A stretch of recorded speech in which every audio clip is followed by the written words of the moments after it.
máa jó máa yọ̀ máa wọlé máa rọra o ọlọ́jọ́ ìbí okú ọdún okú àṣeyẹ. máa jó máa yọ̀ máa wọlé máa rọra o ọlọ́jọ́ ìbí okú ọdún okú àṣeyẹ. àpáta dé o àpáta pàrẹ wìdé lónìí ọjọ́ ìbí fámẹ́sọ̀ Joshua Ayọ̀dèjì. mo wòye pé kí n dẹnu dákẹ́ òwúrò ó jàre.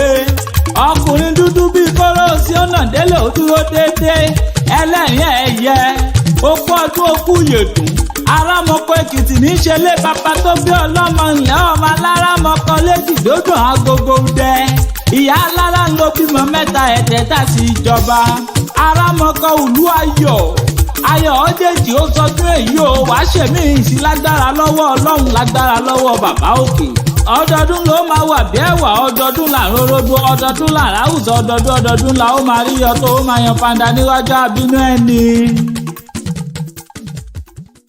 Hi guys, welcome to our YouTube channel 2A Media House, and please don't forget to subscribe, like, comment and share our videos, and don't forget to follow us on all other social media handles at APATA EWI ROC. Love you all.